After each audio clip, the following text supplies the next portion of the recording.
Oke, oke kita mulai ya guys ya. Udah siap toh Ki? Nah, Siap. oke. Nah, pada hari ini kita bakal belajar tentang pengetahuan dasar geografi. Nah, materi jadi kita hari ini pertama-tama bakal kenal geografi itu apa sih? Mungkin kalian di kelas sering geografi itu ilmu tentang merangkum. Iya, kayak maksudnya selama ini waduh misalnya di kelas ya tugas geografi yang merangkum, kayak kan apa, no, kurang lebih kuwi lah ya. Tapi sebenarnya ilmu geografi itu lebih luas daripada sekedar ngerangkum atau ngapalne. Kadang kita waduh belajar geografi kudu ngerti gambaran isik piye, kudu ndelok lingkungan sekitar isik piye, kayak ngono. Nah, kita langsung masuk aja. Bismillahirrahmanirrahim. Nah, apa sih poin-poin yang dipelajari dalam pengetahuan dasar geografi ini?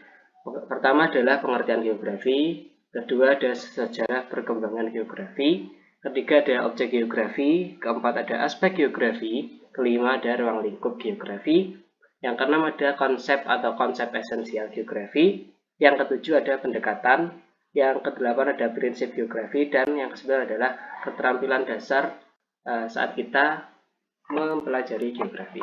Nah, kita lanjut ke pengertian.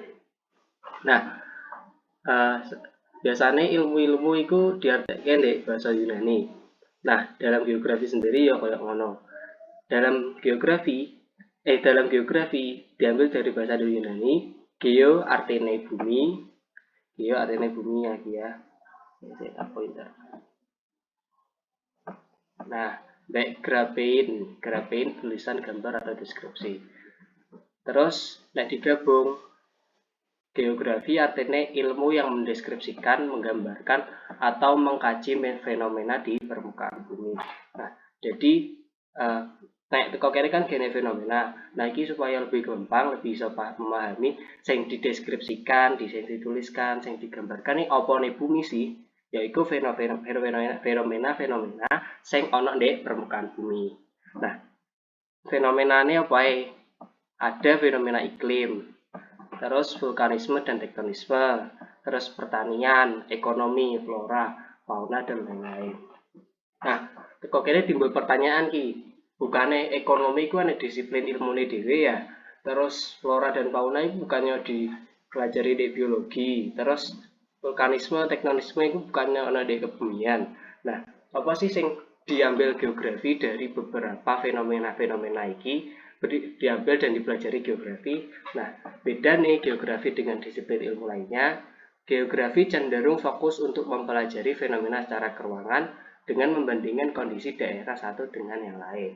Contohnya flora dan fauna. Nah, di biologi flora dan fauna mungkin dipelajari jenisnya, terus gene, dan lain-lain. Tapi di geografi kita belajar tentang persebaran flora dan fauna.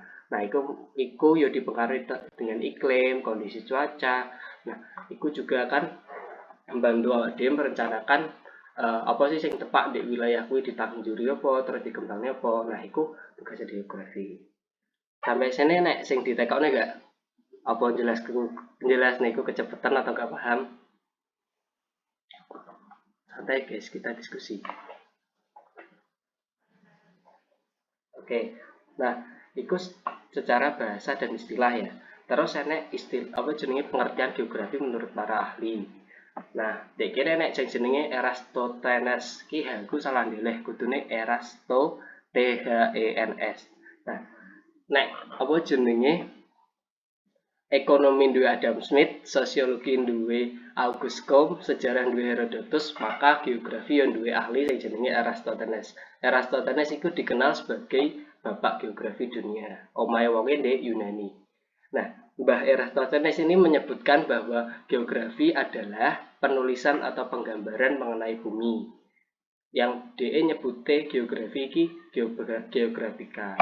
Jadi, wonge sing mengenalkan istilah pertama tentang geografi itu Mbah Eratosthenes iki. Terus enek Claudius Ptolemaeus, Immanuel Kant dan lain-lain. Nek secara pengertian ini mungkin aku gak iso jelasnya ya. Soalnya kan nek pengertian kudu dihafalne. Mungkin tipsnya nek ngapalne pengertian itu kunci-kuncine ae. Misalnya Eratosthenes. Nek Eratosthenes mesti nek kata penulisan atau penggambaran. Terus nek kalau di Ptolemeus mesti ada kata apa mbek apa koyo ngono. Jadi itu sedikit tips buat ngapalnya lah. Terus kita lanjut, yang kedua adalah sejarah perkembangan geografi. Nah, sadurunge geografi enek, sadurunge Mbah Eratosthenes mau meletakkan dasar tentang ilmu geografi, ada aliran ilmu yang jenenge logografi. Logografi ki apa sih? Logografi yaitu cerita tentang berbagai tempat di bumi dari penjelajahan yang dilakukan ke seluruh penjuru dunia. Jadi wong biyen iki senengane laut, wong biyen senengane berkelana. Nah, dari perkelanaan iki lah dia menemukan bentang alam, terus bentuk-bentuk permukaan bumi. Nah, bentuk-bentuk permukaan bumi iki dicatat di catatan perjalanannya. Nah, itu saya jenenge aliran logografi. Kemudian Eratosthenes mengenalkan istilah geografi untuk pertama kalinya. Nah, selain itu, ia juga berhasil menghitung keliling bumi secara sistematis dengan membandingkan panjang busur antara dua kota, Alexandria dan Seine, dengan panjang keliling bumi secara keseluruhan. Nah, perlu diketahui, berarti wong ki sing apa jenenge mengkaji fenomena geografi secara teoritis dan matematis pertama kali. Nah, melalui membandingkan panjang busur dua kota iki sing lokasine ndek negara Mesir. Nah, setelah itu biasanya kan penemuan itu mendorong penemuan baru. Soalnya dari penemuan yang awal itu dikembangkan oleh ilmuwan-ilmuwan baru untuk disempurnakan atau mungkin menemukan penemuan lainnya yang masih berhubungan. Jadi Eratosthenes mendorong Krates untuk membuat globe pertama kali, walaupun masih sangat sederhana. Dia sih globe Krates. Terus selanjutnya lanjut saya wes. Aduh, aku lali ya. KI globe. Pokok globe apa jenenge globe Krates wi cek sangat sederhana, gak koyok globe sing enek di perpustakaan saiki. Jadi cek banyaklah kekurangannya. Soalnya itu dibuat pertama kali kan. Terus selanjutnya Bernardus Varanius. Iya, wong Yunani kono dia membagi ilmu geografi menjadi dua. Ada geografi umum dan geografi khusus. Dan maksudnya geografi umum itu apa sih? Maksudnya geografi khusus itu apa sih? Dalam pengetahuanku mungkin kalian bisa nambahi. Geografi umum menurut Bernardus Varanius itu dia lebih ke perpetaan, kemudian ke falakiah atau astronomi, terus letak-letak tempat sing biyen jadi perjalanan loh.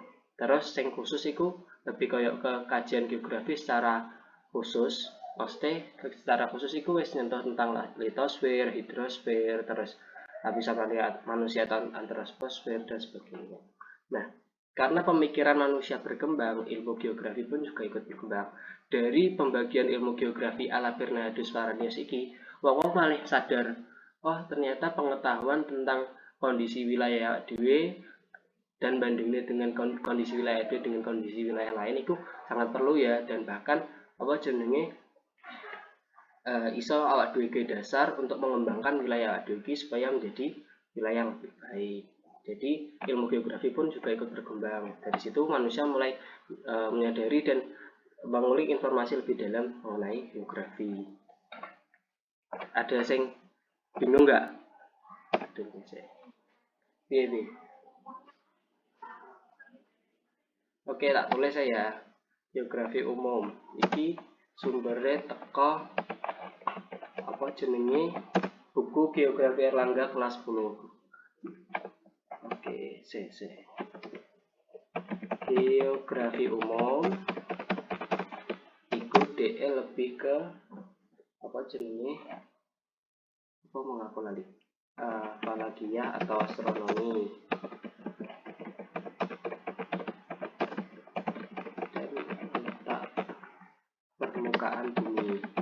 Letak suatu tempat di permukaan bumi.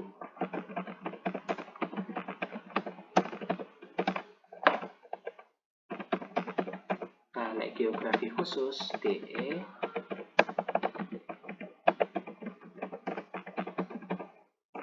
membahas informasi geografi secara mendetail. Contohnya kayak apa jadinya litosfer, hidrosfer, iki. Oke, lanjut. Wes enek sing ditekok nenek. Oke, terima kasih. Oke, lanjut ya guys ya. Nah, kita masuk ke objek kajian dan aspek geografi. Kita belajar pertama objek. Objek itu apa sih? Nek awak dhewe objek iki hal-hal sing awak dhewe bakal pelajari atau hal-hal sing bakal dilakukan hal-hal yang menjadi apa ya jenenge sasaran dari sebuah subjek. Contohnya awak dhewe maem. Subjeknya kan awak dhewe. Nah, objeknya itu makanan. Awak dhewe nulis subjeknya itu awak dhewe, subjeknya itu awak dhewe, objeknya tulisan sing wis jadi. Di objek kaya ngono. Nah, apa sih hal-hal yang dipelajari dalam geografi? Objek geografi dibagi menjadi dua, ada objek material dan ada objek formal. Nah, objek material ini berkaitan dengan substansi materi geografi yang dikaji. Ya, kayak awak dhewe mempelajari contoh mempelajari siklus air, mempelajari proses terjadinya hujan, mempelajari kenapa gempa bumi itu bisa terjadi, itu di objek material. Nah, objek material ini terdiri dari litosfer. Mungkin saya catat ya, litosfer itu lapisan apa jenenge? Lapisan. Apa tuh jenenge lali aku? Litosfer itu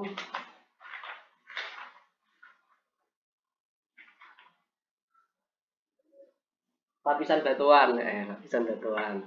Terus biosfer itu lapisan kehidupan. Contohnya enak flora dan fauna, persebaran flora dan fauna itu di biosfer. Terus atmosfer itu lapisan udara. Terus hidrosfer lapisan air, antroposfer lapisan manusia. Nah, antroposfer ini biasanya mlebu di geografi sosial. Kemudian ada objek formal. Objek formal ini berkaitan dengan cara pandang ilmu geografi terhadap objek materialnya. Jadi objek material kan jelas, misalnya gunung api, sini pembelajaran mengenai gunung api, siklus air, siklus hidrologi dan sebagainya. Nah, objek formal ini bagaimana awak dhewe memandang fenomena-fenomena kuwi. Nah, untuk memandang fenomena-fenomena kuwi digunakan beberapa pendekatan. Nah, pendekatannya bakal dijelaskan di slide selanjutnya. Nah, untuk membahas materi objek material mau, kita bisa kita bisa mempelajari objek formal. Nah, contohnya adalah penelitian, pengolahan, dan penyajian suatu informasi geografi. Jadi lebih ke cara pandangnya dhewe, bagaimana awak dhewe mengolah materi sing wis enek piye sih carane ngolah iku di objek formal. Nah, kemudian ada aspek geografi. Aspek geografi merupakan suatu penginterpretasian dan gagasan serta hal-hal yang dipertimbangkan dalam geografi. Nah, aspek geografi dibagi menjadi dua, yaitu aspek fisik dan aspek sosial. Nah, aspek ini kayak apa jenenge? Padha kaya ruang lingkup sih, kayak apa jenenge pembagiane geografi iki bisa dilihat teko apa ae, bisa dipandang, bisa digagas teko apa ae. Nah, iku bisa digagas teko secara fisik. Oh, geografi sini fisiknya ngene. Terus sosialnya ngene. Nah, aspek fisiknya itu mengkaji segala fenomena geosfer yang mempengaruhi kehidupan manusia, meliputi aspek kimiawi, biologis, astronomis, dan semua fenomena alam lainnya. Contoh kasus, jenis tanah di daerah A adalah tanah vulkanis, sedangkan di daerah B adalah tanah litosol, sehingga daerah A lebih cocok digunakan untuk lahan pertanian. Jadi kita membahas tentang masalah-masalah fisik. Bedanya di aspek sosial. Nah, aspek sosial mengkaji keterkaitan manusia dengan fenomena yang terjadi di biosfer. Contohnya adalah produktivitas pertanian di daerah B lebih besar daripada daerah A karena teknologi pertanian dan kualitas sumber daya manusia di daerah B lebih baik.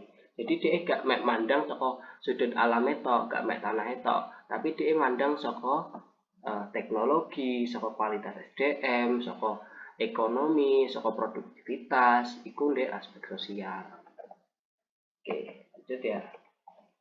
Nah, selanjutnya ada ruang lingkup geografi. Ruang lingkup geografi kayak pembagian bidang pembahasan dalam ilmu geografi. Jadi ilmu geografi itu pembahasannya luas banget. Nah, oleh karena itu harus ada ruang lingkup yang membatasi. Ruang lingkup geografi itu juga melahirkan cabang-cabang ilmu dalam geografi. Ruang lingkup geografi enak yang bagi dari telu, mek fisik sosial regional, enak yang bagi dari papat. Nah, ini ben jelas tak bagi dari papat ae. Yang pertama ada geografi fisik, membahas yaitu geografi yang membahas fenomena alam dan proses-proses fisik. Cabang ilmune contohnya meteorologi dan klimatologi itu iklim dan cuaca ya. Terus geologi itu batuan, geomorfologi kayak bentuk lahan, terus bentuk lahan itu geomorfologi. Terus vulkanisme kayak apa jenenge gunung api, terus tektonisme itu kayak ilmu yang belajar tentang pergerakan lepek-lepek bumi. Terus biogeografi berkaitan dengan flora dan fauna, terus geografi tanah yang mempelajari tentang tanah dan lain-lain. Enaknya geografi lingkungan, terus dan lain-lain itu masuk di geografi fisik. Terus geografi sosial membahas segala aktivitas manusia di bumi dan interaksinya dengan lingkungan. Nah, di geografi sosial ini cabangnya wakil banget, meliputi geografi pendudukan, terus di wilayah sing hitung-hitungan kelas 11, sing hitung-hitungan kelas 11 itu masuk di geografi pendudukan. Terus geografi pariwisata ya enek. Terus geografi ekonomi ya enek, geografi pembangunan ya enek, geografi pertanian ya enek, geografi kebudayaan ya enek. Nah, kita boleh ini kali aku. Jadi aslinya semua aspek sosial, semua apa jenenge hal-hal sosial itu yo bisa dikaji melalui geografi. Karena apa nih yang dikaji nek geografi kan kan aku yo wis ngomong dia fokus membandingkan fenomena satu dengan lain di berbagai tempat, antara tempat satu dengan yang lain. Terus ada geografi regional, membahas suatu daerah secara khusus baik secara fisik dan sosial. Nah, cabang ilmunya meliputi identitas regional dan geografi perkotaan. Contohnya, wilayah Nganjuk bisa ditinjau saka apa jenenge ciri khase, bisa ditinjau saka landmarke, bisa ditinjau saka letak wilayahe. Pokok semua hal yang membahas tentang Nganjuk itu masuk di geografi regional. Terus geografi teknik membahas penggunaan keahlian teknis dan teknologi dalam geografi. Jadi DE lebih ke apa jenenge pengolahan datane, kayak pengolahan datane terus cara mendapatkan data geografis itu masuk di geografi teknik. Cabang ilmunya meliputi SIG. SIG itu sistem informasi geografis, penelitian geografi dan kartografi atau perpetaan. Oke, nek sing di bingung ditanyakan atau nek penjelasnya kecepatan guys. Halo.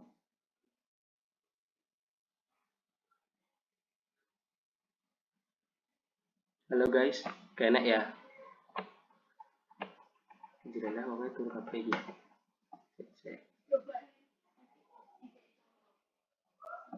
Contohnya sing detail.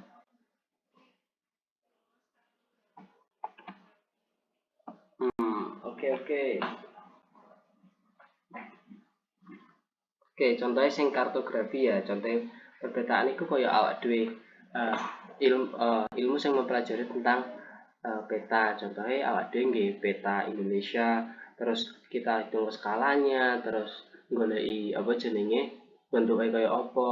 Nah, itu mlebu ndek kartografi. Terus nek penelitian geografi kayak awak dhewe teko geografi fisik ya awak dhewe bisa meneliti nyapa sih kok Jakarta ki sering banjir. Nah, penelitiannya itu masuk ndek geografi teknik, tapi banjire mlebu ndek geografi fisik. Jadi geografi teknik ini lebih membahas piye caranya awake dhewe mandang geografi liyane.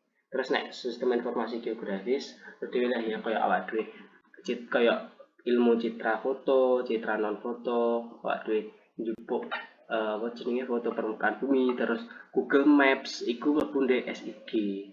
Ngono. Terus naik geografi regional, misal identitas regional itu mempelajari apa sih?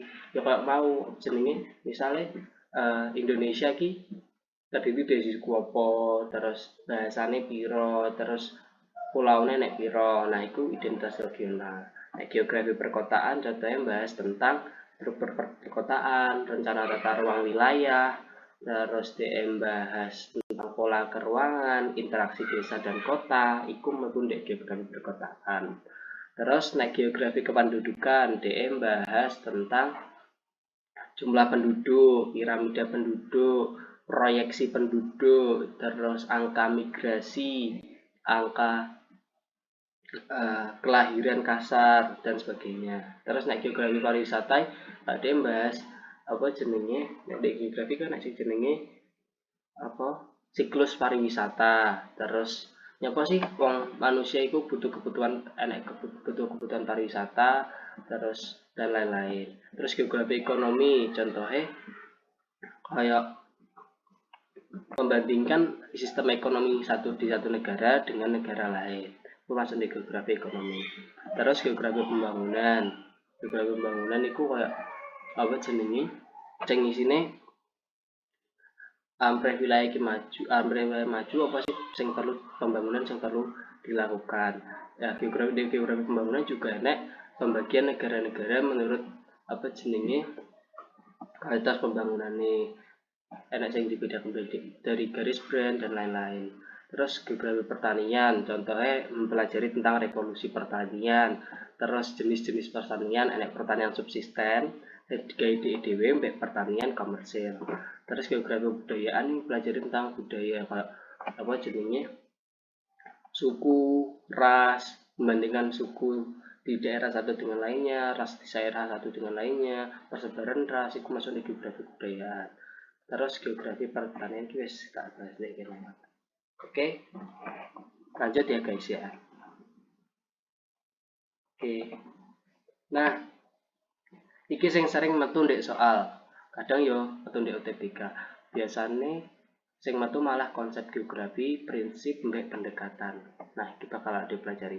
Nah, konsep itu apa sih? Konsep adalah gambaran, media, dan metode dasar yang dapat mengkaji objek geografi. Jadi, lewat apa sih objek geografi iki awak dhewe kaji? Ya lewat konsep-konsep iki. Nah, konsepku ana 10 menurut apa jenenge? Menurut apa jenenge? Gue lali aku pokoke. Pokoke sing ngomong, pokoke 10 sing perlu dihafalkan yaitu nek ndek kene aku nggih rumus Apollo lagi dikejar guru. Ane aglomerasi, pone pola, elone lokasi, terus logi lagi ki anune morfologi, terus dene diferensiasi area, ini interaksi interdependensi ya. Salah interdependensi, terus keterjangkauan, jarak, nilai guna, jarak, gune nilai guna, rune keterkaitan keruangan. Oke, kita bahas lokasi. Lokasi, posisi suatu tempat, benda, gejala di permukaan bumi. Lokasi itu enek loro guys, enek absolut atau pasti, letak astronomi. Itu berdasarkan letak astronomis. Maksudnya piye? Nek berdasarkan letak astronomis, meskipun awak dhewe memandang dari sudut manapun, letak astronomisnya tetap bumi. Misalnya Indonesia nek tak kau pandang teko Prancis misalnya, tetap gak wilayahnya ndek 6 derajat lintang utara sampai 11 derajat lintang selatan. Itu tetap kan ya. Dan 95 derajat bujur timur sampai 141 derajat bujur timur. Itu tetap gak bisa berubah. Nek relatif, itu bisa berubah tergantung kondisi dan sudut pandang. Contohnya, Semada ki lokasine iso diomong, oh Semada iku ngarepe Taskia atau Semada ngarepe Samcir. Terus enek wong sing ngomong, apa jenenge? Gak Semada iki andine perumahan Bromo. Nah, kan iki kan dhewe kan gak anto, apa jenenge? Gak iso dipandang dari satu sudut pandang to. Jadi dipandang teko ngarepe Taskia iki yo bener, dipandang teko apa jenenge? Bromo iki yo bener, jadi dhek gak pasti lho lokasine. Nah, iki yo kadang misalnya berdasarkan letak geografis. Contohnya Indonesia berada di sebelah timur Samudra India, Indonesia berada di sebelah barat Samudra Pasifik dan seterusnya. Nah, terus saya tak sembunyikan. Jarak itu ruang yang memisahkan dua tempat. Absolut dalam satuan panjang. Misalnya jarakku omahku ndek Semada iku sekitar 5,8 km. Tapi nek relatif dalam satuan waktu. Nah, relatif itu juga pasti. Misalnya jenenge jarak omahku ndek Semada 12 menit. Nah, gak mesti. Nek nggawe motor, nek nggawe mobil gak ro meneh, nek nggawe sepeda gak ro meneh, nek mlaku gak ro meneh. Nah, iku jarak secara relatif ya. Jadi nek absolut iki mesti dinyatakan melalui satuan panjang, contohnya kilometer. Terus, jadi dia pasti jarak Bandung Jakarta berapa kilometer dia pasti. Tapi nek dalam jam itu mesti nek halangan antarane. Jadi gak jenenge jadi relatif. Nah, selanjutnya adalah keterjangkauan. Keterjangkauan itu gak padha mbek jarak ya. Nek jarak itu lebih ke ruang antara dua tempat. Nek keterjangkauan itu tingkat kemudahan dalam menuju suatu tempat. Contohnya, wilayah longsor di Ngetos sulit terjangkau karena kemiringan lahannya sangat terjal. Iki apa jenenge? Poinnya ndek sulit terjangkau. Misalnya contoh lainnya untuk menjangkau wilayah pedalaman seperti titik-titik-titik, maka diperlukan transportasi berupa titik-titik-titik agar dapat menjangkau wilayah tersebut. Jadi lebih ke biasa mencapai wilayah tersebut. Iku konsep keterjangkauan. Nah, terus lanjut ki enek yang jenenge pola. Sabar.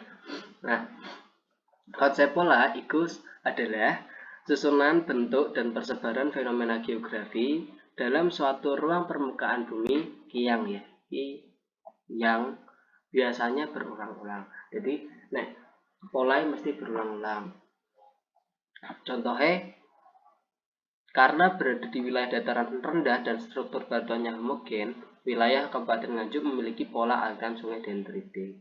Terus pola itu iso diibaratkan jadi pola perubahan, terus pola apa jenenge?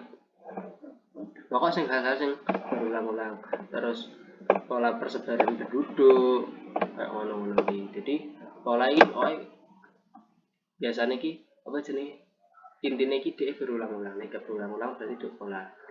Pokok sing membahas tentang pola aliran sungai, pola apa, mesti mlebu ndek pola. Terus morfologi. Nah, morfologi itu terkait dengan bentuk muka bumi dan pembentukannya. Jadi gak muka bumi tok itu gunung api. Ya, itu juga bisa dalam morfologi sih, tapi pembentukannya juga dapat kita masukkan ke dalam konsep morfologi. Contohnya, karena berada di wilayah dataran rendah, sungai Kuncir tererosi dan membentuk meander atau kelokan sungai. Nah, dalam hal ini ada proses pembentukannya, yaitu erosi. Sungai Kuncir tererosi dan membentuk meander atau kelokan sungai. Itu masuk di morfologi. Pokok apa jenis pembentukan muka bumi yang membentuk muka apa jenisnya penampakan baru. Terus Indonesia memiliki banyak gunung api karena merupakan pusat pertemuan dua sirkum, itu Pasifik dan Mediterania. Jadi dia lebih ke kenampakan bumi kayak piye sih, itu nek morfologi. Terus aglomerasi. Aglomerasi itu mengacu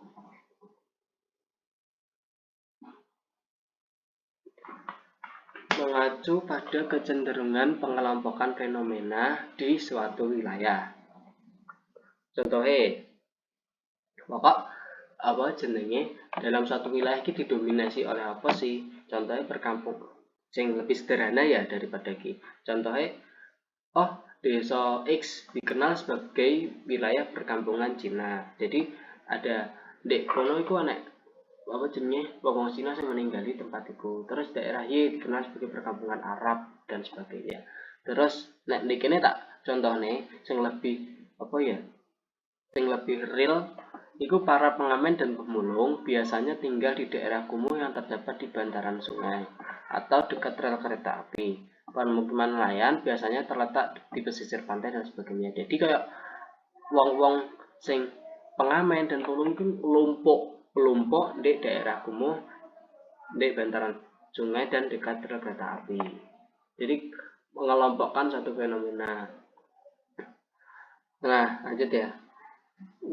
Kita lanjut ke nilai kegunaan. Nilai kegunaan itu mengacu pada keunggulan dan fungsi yang bisa dimiliki oleh suatu daerah atau objek. Jadi kayak nganjuk ini dua nilai guna di bidang apa sih? Misalnya, nganjuk itu terkenal mbak studone, jadi enggak bisa didiferensiasi bisa dengan kegunaan. Nah, data nganjuk itu terkenal dengan nganjuk itu dua potensi saka bidang pertaniane khususnya ndek Brambang. Nah, nilai kegunaan nganjuk berarti ana ndek Brambang kuwi. Jadi objek apa yang berguna untuk mengenalkan daerah tersebut. Terus misalnya daerah hutan-hutan ning kene, misalnya daerah hutan hujan tropis di Kalimantan memiliki keunggulan dalam produksi kayu dan tambang batu bara.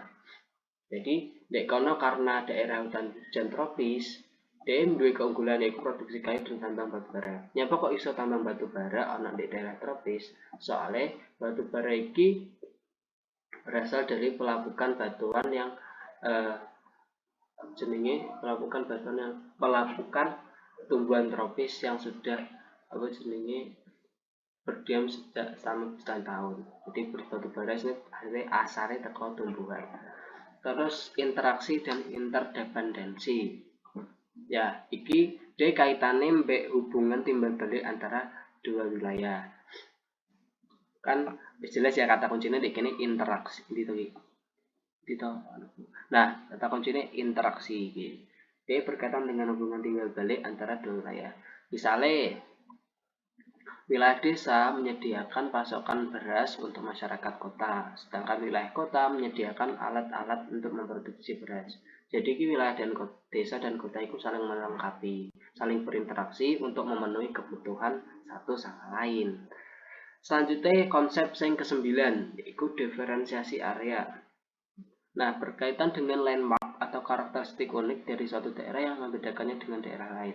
Jadi, apa sih yang khas di daerah itu yang gak diduweni daerah lain? Iku yang membedakan daerah itu dengan daerah lain. Iku masuk di diferensiasi area.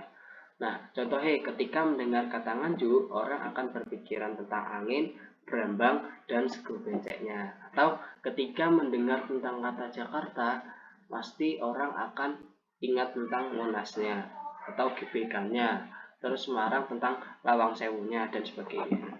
Itu diferensiasi area. Nah, terus keterkaitan keruangan. Itu DE menunjukkan tingkat hubungan antar kondisi pada suatu wilayah atau antar wilayah yang menghasilkan suatu fenomena. Kata kuncinya ini menghasilkan suatu fenomena. Contohnya, karena terjadi banjir di wilayah hilir, karena terjadi banjir di wilayah hilir karena pengundulan hutan di daerah hulu. Terus berada pada lokasi obelisk membuat pantai X memperoleh banyak ikan. Nah, apa sih yang bedanya interaksi dan interdependensi ini mbek keterkaitan keruangan? Nah, interaksi dan interdependensi ini lebih ke apa nih ya? Lebih ke hubungan timbal balik antara dua wilayah. Nah, keterkaitan keruangan meskipun ini keterkaitan ya lebih ke apa sih yang mengaitkan dua daerah ini atau daerah ini dengan suatu fenomena sehingga bisa membentuk fenomena lainnya. Nah, teka konsep geografi ini mungkin ada yang ditanya saya, guys. Coba kena kamu Pak. Ayo liane, kau aku nek salah bener ya soalnya aku berdiri salah. Lanjut atau ada pertanyaan?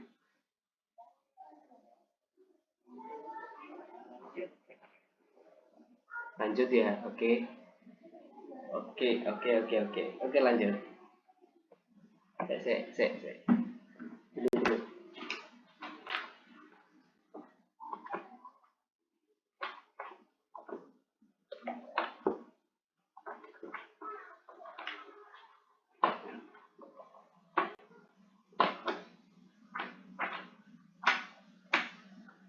Oke, lanjut ya. Pendekatan geografi.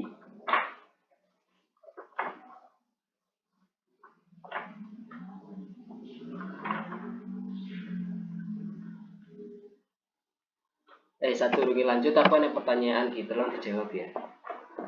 Bareng-bareng. Pada wilayah yang memiliki struktur patahan kapur, akan kita temukan banyak gua kapur yang di dalamnya terdapat aliran-aliran sungai bawah tanah yang muncul melalui retakan dinding kapur. Sungai seperti ini disebut rectangular sinkhole. Fenomena geosfer tersebut sesuai dengan konsep geografi, yaitu konsep A. Aglomerasi, B. Pola, C. Morfologi, D. Keterjangkauan, E. Interaksi. Kira-kira saya ini guys. Ada yang bisa jawab?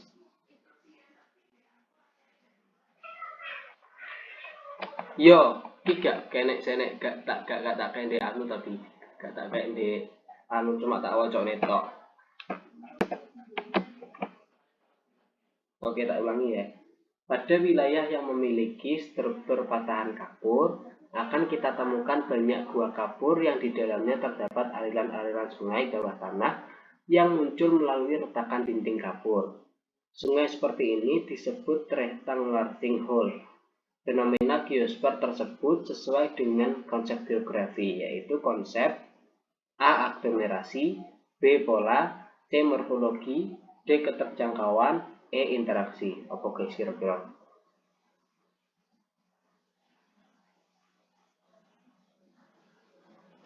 Apa guys kira-kira?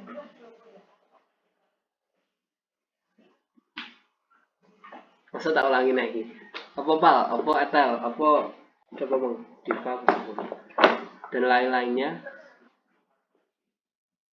Enek sing jawab morfologi, enek sing jawab keterjangkauan, enek sing jawab apa nih?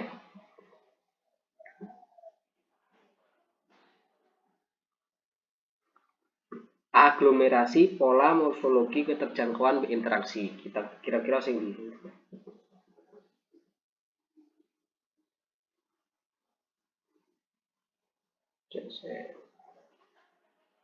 Gak, kita wacak nih. Iki kan soalnya gene sing tekok tau, jadi aku ganti sing tekok. Oke.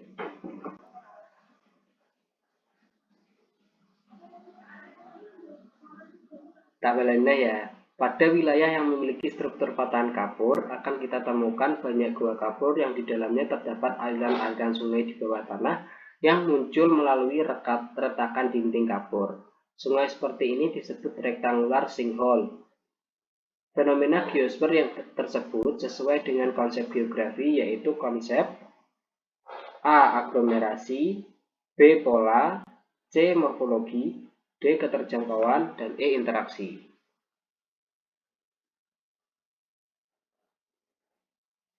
Oke.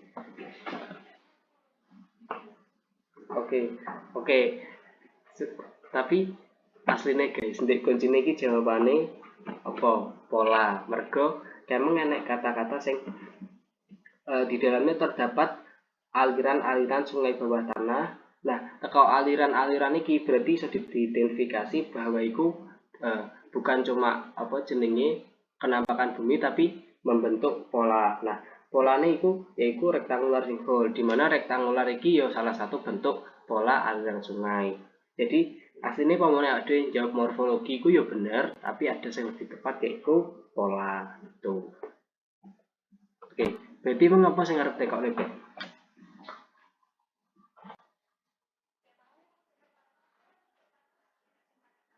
Heeh.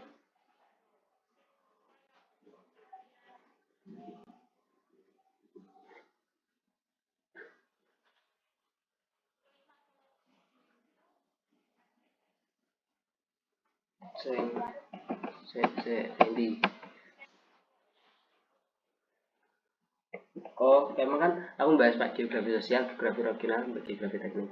Nah, nek meteorologi dan klimatologi itu kan nek bedone iku meteorologi iku cuaca, nek klimatologi iku iklim. Jadi cabang ilmu meteorologi dan klimatologi meteorologi dan klimatologi bedanya nek meteorologi cuaca, nek klimatologi iklim.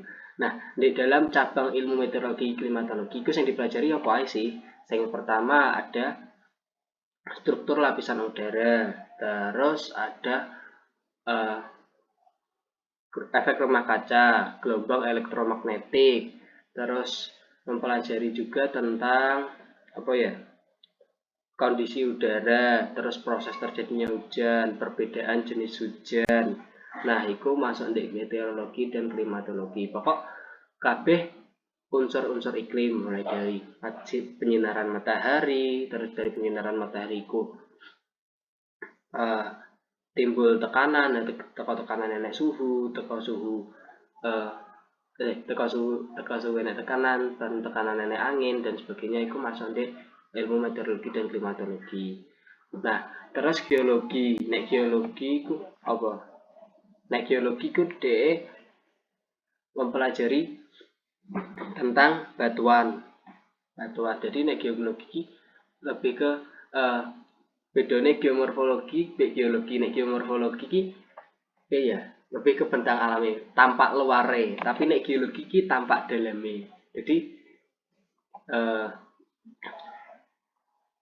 apa jenenge nek geologi ki lebih ke struktur batuane, nek geomorfologi ki lebih ke tampak luare ki kaya apa sih? Enek kan sing jenenge bukit sinkline. Nah, sinkline kan aslinya kan lembah, tapi bukit. Nah, bukit itu geomorfologine, sedangkan sinkline itu struktur geologine. Gitu. Terus nek vulkanisme itu mempelajari tentang proses keluarnya magma dari dalam bumi ke permukaan. Nah, tektonisme itu mempelajari tentang pergerakan lempeng. Nah, geografi mempelajari tentang bioma, terus persebaran flora dan fauna, itu di geografi. Nah, geografi tanah itu dia lebih ke jenis-jenis tanah, terus pH tanah dan lain-lain. Itu masuk di geografi tanah. Itu dia nyambungnya di geografi pertanian. Wes salah kan itu jelas nih. Apa?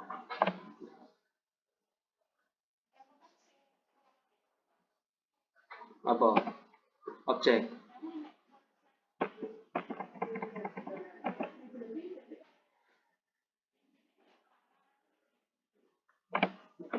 Iso diomong cara sih. Maksudnya gini, konsep itu kan kini tak tulis gambaran media atau metode dasar yang dapat mengkaji objek geografi. Jadi melalui apa sih awak dhewe iso mengkaji geografi iki? Ya, iku iso melalui lokasine.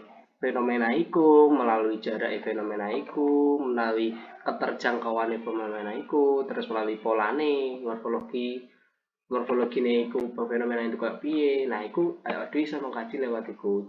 Bener sing diomong. Bener sing ngomong iku ya iso diomong jadi carane awak dhewe memandang objek atau fenomena geografi iku. Guys. Ada lagi guys yang ditanyakan? Oke, teman-teman. Iya,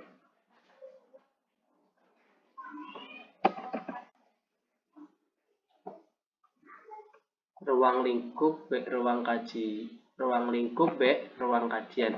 Eneke ruang lingkup objek kajian. Nek ruang kajian iki mah padha mbek ruang lingkup sih, coy. Kaya piye ya? Nek ruang kajian iki asne iki objek kajian mbek ruang lingkup. Nek ruang lingkup iki lebih ke apa sih membatasi ilmu-ilmu geografi dengan ilmu lainnya, terus apa sih membatasi ilmu geografi satu dengan apa jenis cabang ilmu geografi yang lain. Nah, nek objek kajian itu lebih ke hal-hal yang dipelajari itu ya apa sih.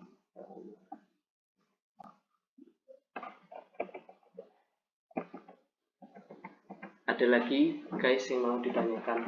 Maaf ya nih, aku nggak tadi jelasin.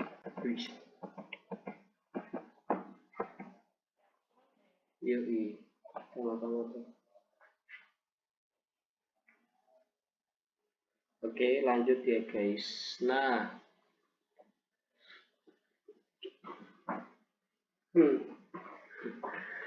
kita lanjut ke pendekatan geografi. Keterangannya ini, untuk menganalisis objek formal atau cara pandang geografi dari satu peristiwa, geografi menggunakan 3 tipe pendekatan. Jadi untuk memperoleh data, terus memutuskan awak dhewe kudu ngambil data apa, terus awak dhewe ndeloke kondi, ndeloke suatu fenomena iku kondi, awak dhewe harus memutuskan untuk memilih salah satu metode pendekatan geografi. Jadi awak dhewe arep nyedeki lewat endi sih? Ki fenomena arep tak kaji lewat endi sih? Arep tak pandang sudut kondi sih? Nah, iku awak dhewe kudu roh tipe-tipe pendekatan geografi. Nah, pendekatan geografi itu ada guys, yaitu pendekatan analisis keuangan, pendekatan analisis ekologi atau lingkungan, dan pendekatan analisis kompleks wilayah. Nah, pendekatan analisis keuangan itu menekankan ruang sebagai kajiannya. Bisa dilihat dari strukturnya, polanya, dan prosesnya. Contohnya dalam mengkaji peristiwa banjir, pendekatan keruangan lebih menyorot tentang daerah sebaran banjir, perbandingan tinggi genangan air, dan jumlah volume air yang meluap. Melalui hal tersebut, data kemudian diolah untuk memperkirakan langkah yang diambil selanjutnya. Jadi dia gak melibatkan unsur-unsur lingkungan sing ono ndek kono. Misalnya contohnya tutupan vegetasi nih. Nah, ini kok piye sih kok iso banjir? Terus masyarakatnya kok piye sih kok iso banjir? Nah, itu kayaknya gak membahas. Dia membahas secara fakta dan apa yang terjadi di lapangan. Secara keuangan. Nah, sing iki nomor loro iku kebalikane. Jadi dia gak mengkaji secara keuangan, gak ndelok fakta-fakta yang ada, gak ndelok fakta yang diakibatkan, tapi dia lebih memilih untuk mengkaji fakta-fakta yang mengakibatkan. Jadi bener gak sih lingkungan yang terjadi banjir itu tutupan vegetasi saiki? Bener gak sih penebangan hutannya semakin banyak? Bener gak sih kebiasaan masyarakat sering membuang sampah di sungai? Nah, itu pendekatan analisis ekologi. Terus pendekatan analisis kompleks wilayah. Jadi kompleks ya, merupakan perpaduan antara dua pendekatan sebelumnya. Jadi fakta di lapangan sing wis terjadi penyebabnya dan kaitannya dengan lingkungan itu dihubungkan satu sama lain. Contohnya, penanggulangan banjir di suatu daerah memerlukan data fisik mengenai banjir tersebut dan juga kajian mengenai perilaku masyarakat sehingga langkah preventif selanjutnya bisa diambil. Lanjut ya guys, iki sing paling terakhir yaitu prinsip geografi dan keterampilan dasar geografi. Nah, apa sih fungsinya prinsip geografi ini? Prinsip geografi berfungsi untuk menjelaskan informasi mengenai objek fisik dan formal yang telah dikaji dalam geografi. Jadi awak dhewe arep menjelaskan iki lewat apa sih? Lewat persebaran nih, lewat secara deskripsi, secara hubungan sebab akibat, atau penggabungan dari ketiganya. Nah, seperti yang tak buka mau, prinsip itu terdiri dari 4 macam. Ada prinsip persebaran atau spreading principle, contohnya persebaran flora dan fauna, terus persebaran produksi gandum di seluruh dunia, persebaran produksi batu bara di negara-negara penghasil batu bara, dan lain-lain. Jadi kak persebaran nih, terus persebaran hutan hujan tropis. Jadi kak Dwi fokus mengkaji tentang persebaran suatu fenomena itu. Terus prinsip deskripsi atau deskriptif ini kakek, deskriptif principle. Nah, contoh ide lebih menjelaskan melalui kalimat, tabel, diagram, dan peta. Contohnya fenomena tsunami terjadi di titik-titik pada tanggal titik-titik. Nah, itu prinsip deskripsi. Terus Lanjut ke prinsip interrelasi atau interrelation principle. Nah, ini menghubungkan satu fenomena dengan sebab dan akibatnya. Contohnya, tsunami di Sulawesi Tengah diakibatkan karena titik-titik karena adanya likuifaksi dan apa jenenge kandungan air yang berlebihan pada tanah. Terus prinsip korologi atau chorological principle. Jadi gabungan dari ketiga prinsip sebelumnya. Jadi iki dijelasne, iki dijelasne, dan iki dijelasne. Terus selanjutnya yang terakhir yaitu keterampilan dasar geografi. Nah, keterampilan dasar geografi itu lebih ke apa sih kemampuan-kemampuan yang diperlu untuk mempelajari geografi. Yang pertama adalah kemampuan untuk mengobservasi.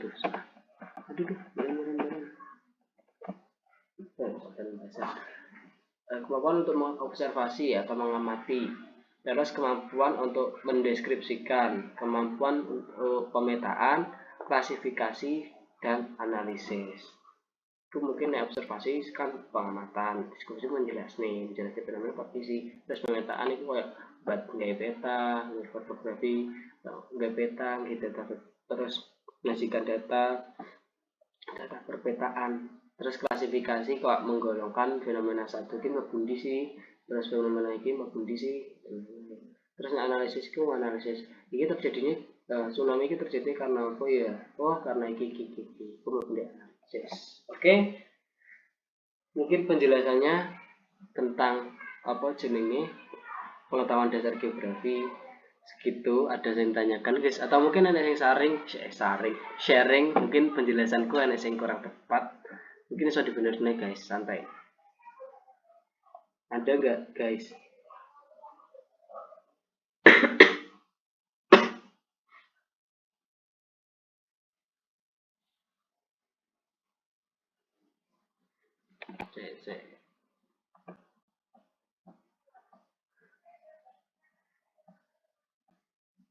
Ada yang ditanyakan guys? Kayaknya ya caca. Oleh.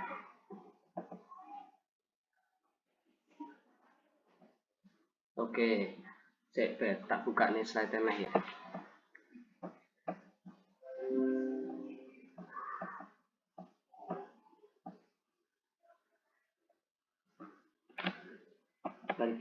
Nah, objek kajian dan aspek geografi. Kita fokus di objek GC. Nah, objek material itu berkaitan dengan substansi materi yang dikaji. Ya kayak misalnya ya di biosfer ada persebaran flora dan fauna, terus di litosfer penyebab terjadinya gempa bumi, penyebab terjadinya tsunami, terus proses terjadinya tsunami ke gempa bumi kayak piye, terus siklus hidrologi kayak piye. Nah, itu dia lebih mengkaji secara fakta, secara materi ini. Nah, objek formale berkaitan dengan carane awak dhewe mandang ilmu geografi, mandang fenomena-fenomena geografi iku kayak piye sih, mandang objek material iki kayak piye sih. Nah, cara pandang awak dhewe iki dituangne dalam penelitian, pengolahan dan penyajian suatu informasi geografis. Iku mlebu objek formal. Jadi kayak piye carane awak dhewe ngolah objek material iki menjadi suatu data yang berguna. Piye Val? Apa Val?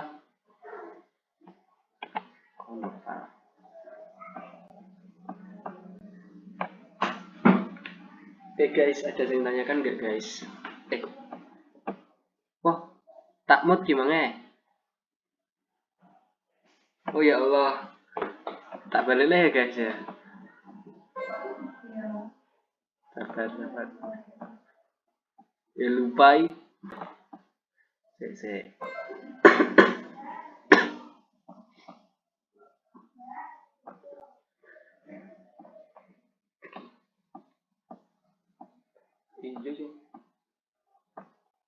Nah, kayak fokus di objeknya, aspeknya nggak usah dipikir. Nah, objek kajian geografi kan hal-hal yang dikaji dan dipelajari dalam ilmu geografi. Objek itu anak loro, material, dan formal. Material lebih berkaitan ke substansi materi geografis yang dikaji. Nah, Maksudnya kaya apa jenenge fakta-fakta dalam geografi iki sing dikaji apa ae. Contohnya misalnya di litosfer enek penyebab terjadinya gempa bumi, terus persebaran lempeng, terus enek penyebab penyebab terjadinya ratusan gunung api, penyebab tsunami dan lain-lain. Terus enek nih misalnya mempelajari tentang siklus hidrologi, ikut hidrosfer. Jadi kayak materiale jadi lebih ke sing iso didelok dan bisa dipelajari. Nah, yang kedua ada objek formal. Objek formal itu berkaitan dengan piye sih awak dhewe mandang objek material iki. Jadi cara pandang ilmu geografi terhadap objek materialnya. Nah, objek formal iki dituangne teko pemikirannya awak dhewe ndek hal-hal yang mencakup penelitian, pengolahan, penyajian suatu informasi geografis. Kayak misalnya nek tsunami. Nah, teko tsunami ki awake mikir awake arep mandang teko sudut ndi sih. Misalnya awake gak mandang teko penyebabnya, awake mandang teko apa jenenge dampak sosial ekonomi ini. Nah, dampak sosial ekonomi ini iku wis mlebu ndek objek formal. Terus awake nggih penelitian. Nah, iku awake menuangkan objek formal iku dalam sebuah penelitian iku. Terus pengolahan dan terus awake mengolah dan menyajikan informasi geografis. Ngono. Paham gak? Gak ya?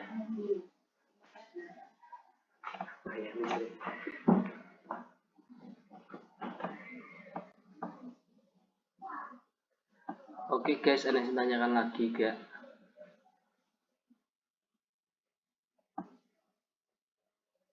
Oke, karena belum ada yang tanyakan, kita kerja di Kahoot ya. Soalnya mek nentok santai.